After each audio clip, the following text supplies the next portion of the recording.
Assalomu alaykum hurmatli yurtdoshlar. Sizlarga mamlakatimizda qabul qilingan muhim huquqiy hujjat kredit axboroti almashinuvi to'g'risidagi 1043-sonli O'zbekiston Respublikasi qonuniga kiritilgan o'zgartirish va qo'shimchalar mazmun mohiyati haqida tushuntirib berishni maqsad qildik.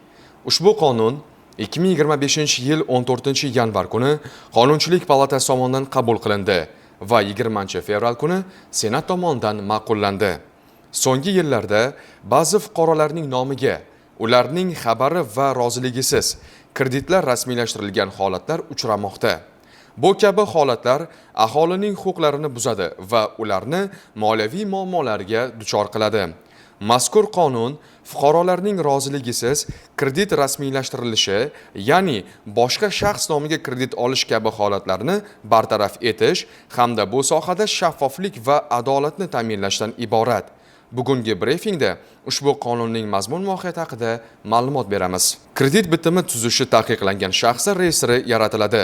Endi jismoniy shaxs o'zining ishtirokisiz yoki xabari bo'lmagan holda kredit shartnomasi tuzilishining oldini olish uchun o'z xohishiga ko'ra ariza orqali o'zini taqiqlangan shaxslar reyestriga kiritishi mumkin. Bu arizani berish tartibi quyidagicha: ariza elektron shaklda Yagona interaktiv davlat xizmatlari portali orqali yoki davlat xizmatlari markazlari orqali yoki to'g'ridan to'g'ri kredit byurosiga yozma yoki elektron shaklda murojaat qilish orqali beriladi. Ariza qabul qilinganda nima bo'ladi?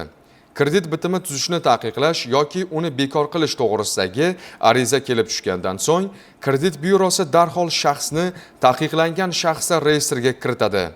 Bularning barchasi O'zbekiston Respublikasi Vazirlar Mahkamasi belgilanadigan tartibda amalga oshiriladi. Banklar va boshqa tashkilotlar nimani bilishi shart? Har qanday bank, mikrokredit tashkiloti yoki boshqa qarz beruvchi tashkilot kredit shartnomasi tuzishdan oldin mazkur reyestrni tekshirishi shart.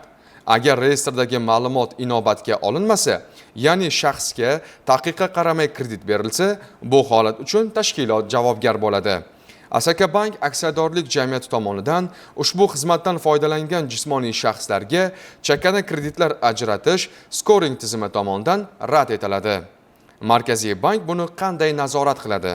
Agar banklar kredit bitimi tuzish taqiqlangan shaxslar reyestridagi shaxslarga kredit bersa, javobgarlikka tortiladi. Kredit axborotini noto'g'ri yoki maqsadsiz foydalangan banklar jazolanadi. Qonunbuzarlik holati aniqlansa, bankka Markaziy bank tomonidan sanksiyalar va jarimalar qo'llaniladi. Misol uchun, bank taqiqlangan shaxsga kredit berdi yoki uning ma'lumotlaridan noqonuniy foydalandi. Markaziy bank bu holatni aniqlab, bankka jarima yoki litsenziya cheklovlari qo'llaydi. Yana qanday yangiliklar bor? Kredit axboroti subyekti tushunchasi yangilanib, unga faqat jismoniy emas, balki yuridik shaxslar ham kiradi. Reyestrdagi ma'lumotlar yagona ma'lumotlar bazasida saqlanadi va kredit byurolari tomonidan yuritiladi. Kredit byurosi jismoniy shaxs haqidagi axborotni uning roziligisiz taqdim etishi mumkin emas. Kredit bitimi tuzishni taqiqlash yoki taqiqni bekor qilish haqidagi ariza maxsus belgilab qo'yilgan tartibda rasmiylashtiriladi.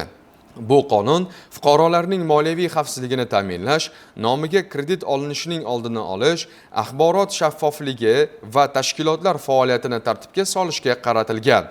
Asaka Bank ushbu qonunni to'liq qo'llab-quvvatlaydi va o'z mijozlariga barcha zarur tushuntirish va maslahatlarni berishga tayyor. E'tiboringiz uchun rahmat.